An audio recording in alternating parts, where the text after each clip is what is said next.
বন্ধুরা, সবাই কেমন আছেন? লিভস টু ট্রাভেলের নতুন একটি ব্লগে আপনাদের স্বাগত জানাই। আজকের ব্লগটি কোনো ভ্রমণ সংক্রান্ত নয়। আজ আমরা কল্যাণী এক্সপ্রেসওয়ে যেটি নতুন হয়েছে তারই একটা রিভিউ দিতে চলেছি এই ব্লগের মাধ্যমে।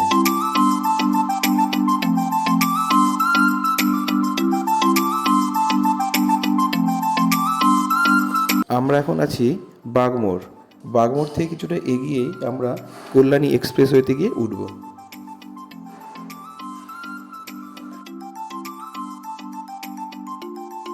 আমরা চলে এসেছি বুদ্ধ পার্ক।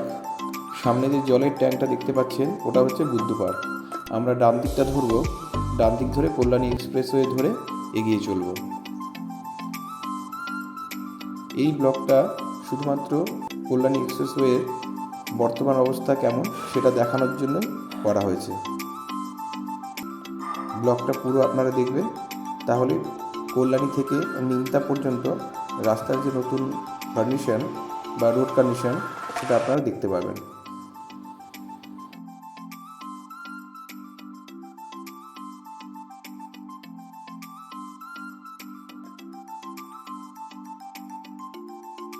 সামনেই রয়েছে কল্যাণী ওয়েবেল মোড়। এখান থেকে আপনারা কল্যাণী শহরে এন্টার করতে পারেন। আবার সামনেও একটা সিগন্যাল আছে যেখান থেকে আপনি কাঁচরাপাড়া এবং কল্যাণী উভয় দিকে যেতে পারবেন। এটাই হচ্ছে সেই মোড়।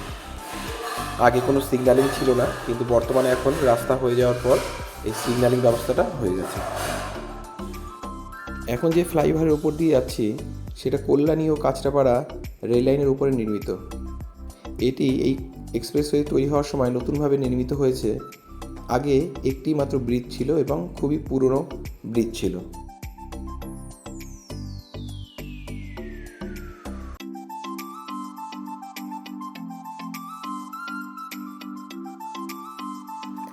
বন্ধুরা, সামনেই দেখুন রাস্তা বন্ধ। আসলে এই রাস্তাটি হচ্ছে NH-12 দিকে যে ফ্লাইওভারটা গেছে, অর্থাৎ এইমসে কানেক্ট হচ্ছে, সেই ফ্লাইওভারটা এখন আপাতত বন্ধ জনসাধারণের জন্য। ওটা আগামী দিনে অবশ্যই খুলে যাবে। আর এয়ারপোর্ট থেকে বা কলকাতা দিক থেকে যে গাড়িগুলো আসবে তাদেরও যে ফ্লাইওভারটা চলে যাচ্ছে এইমসের দিকে বা NH-12 দিকে, সেগুলো এখনও বন্ধই আছে।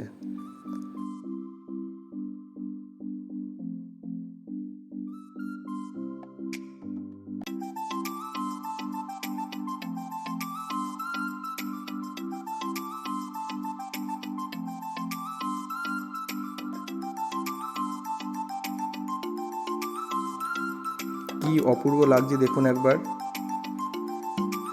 কলকাতা এয়ারপোর্ট থেকে এইমসে যাতে খুব দ্রুত চলে আসা যায় তার জন্যই এই ফ্লাইওভার করা হয়েছে। তাছাড়াও NH-12 তো আছেই।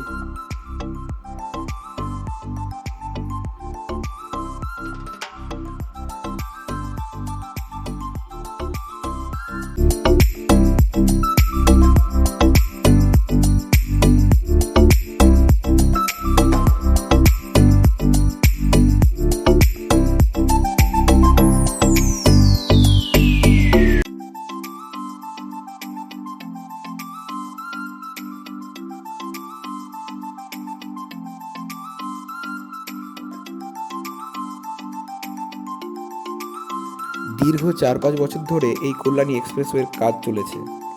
প্রচুর মানুষকে অনেক কষ্ট করতে হয়েছে কলকাতার অভিমুখে যাত্রা করার জন্য।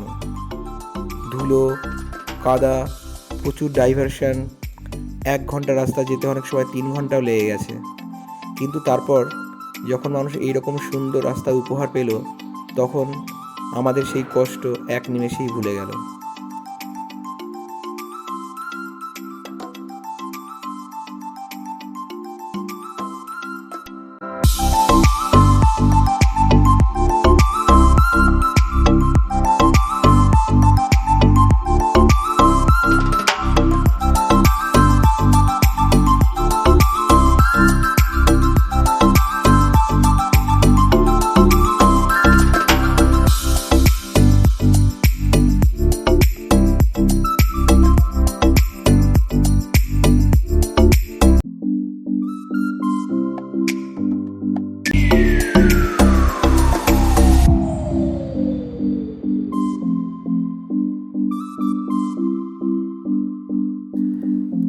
দেখতে আমরা নৈহাটি পৌঁছে গেছি। আমরা এখন নৈহাটি ফ্লাইওভারের উপর দিয়ে যাচ্ছি। এইরকম নিমতা যেতে যেতে অজস্র ফ্লাইওভার পড়বে।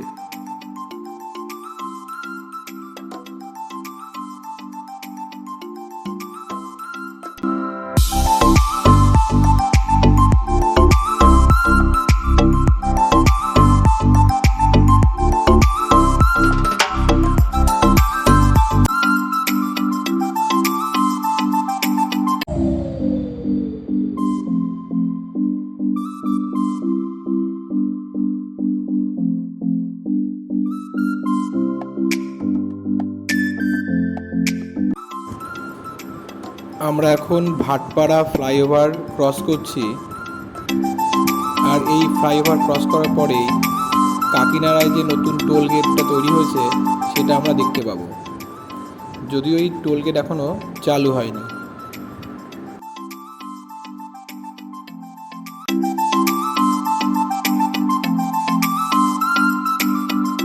সামনে যে টোল গেট রয়েছে তার বোর্ড আমরা সামনেই দেখতে পেলাম।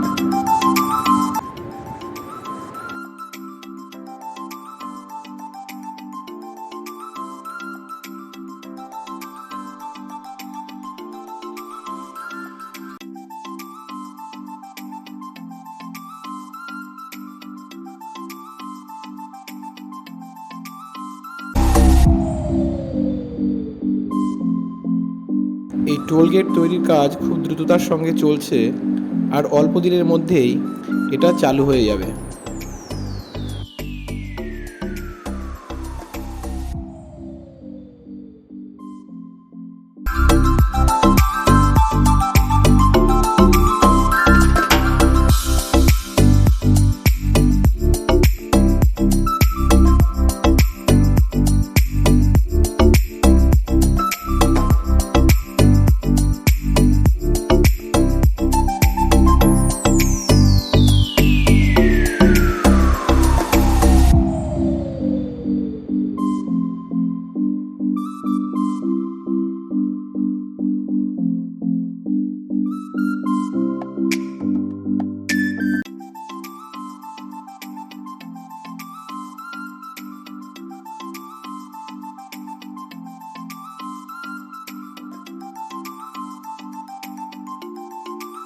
আমরা এখন আছি শ্যামনগর ফ্লাইওভারের ওপরে।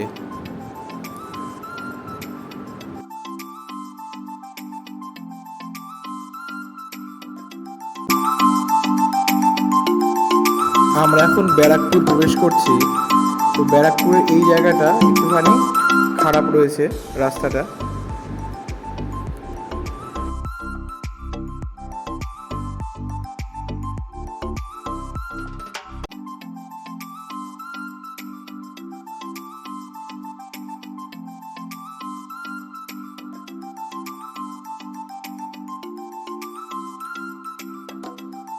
ব্যারাকপুর ফ্লাইওভার চালু হয়েছে অনেক দিন, কিন্তু আজকে আমি বন্ধ পেলাম রাস্তা, তাই সার্ভিস রোড দিয়েই আমাকে ব্যারাকপুর থেকে এগিয়ে যেতে হলো।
দেখতে দেখতে আমরা খড়দা পৌঁছে গেছি। খড়দা ফ্লাইওভারটা অনেকটাই দীর্ঘ।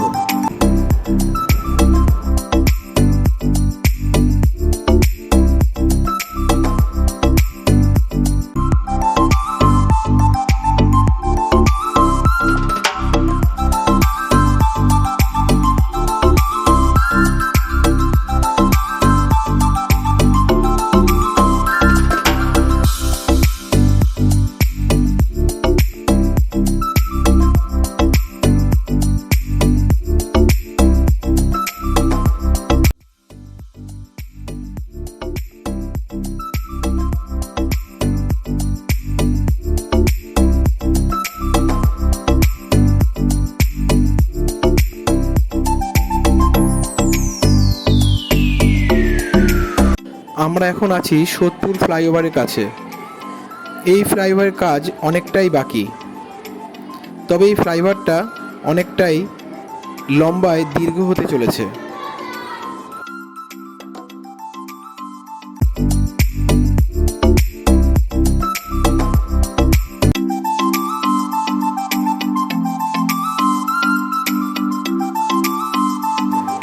সোদপুর থেকে নিমতা পর্যন্ত এই স্ট্রেচটা কাজ এখন অনেকটাই অসম্পূর্ণ রয়েছে। দেখে যা মনে হচ্ছে এখন অনেকটাই সময় লাগবে।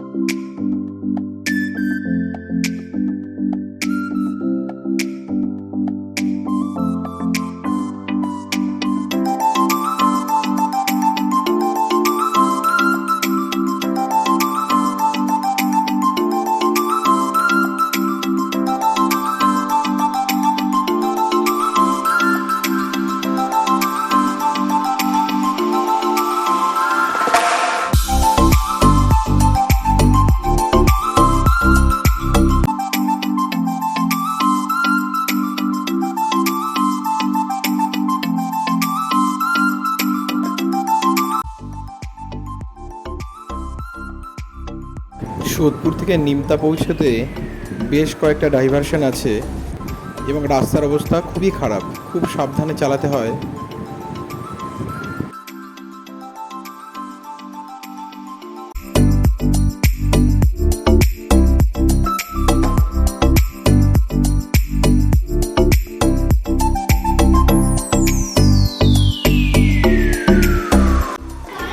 আমরা নিমতা প্রায় চলেই এসেছি। দেখতেই পাচ্ছেন এখান থেকে একটা নতুন ফ্লাইওভার তৈরি হচ্ছে, যেটা গিয়ে বেলঘরিয়া এক্সপ্রেসওয়েতে গিয়ে মিলিত হবে। আমরা যারা কলকাতা থেকে দূরে থাকি তাদের এই ফ্লাইওভারটা হয়ে গেলে অনেক সুবিধাই হবে, দীর্ঘক্ষণ জ্যামে দাঁড়িয়ে থাকতে হবে না। কল্যাণী এক্সপ্রেসওয়ের উপর তৈরি এই ব্লগটি আপনাদের ভালো লেগে থাকলে অবশ্যই আমার এই ব্লগটি লাইক ও শেয়ার করবেন, আর আমার চ্যানেল লিভ টু ট্রাভেলকে অবশ্যই সাবস্ক্রাইব করবেন। ধন্যবাদ। দেখা হবে পরবর্তী কোনো একটি নতুন ব্লগে।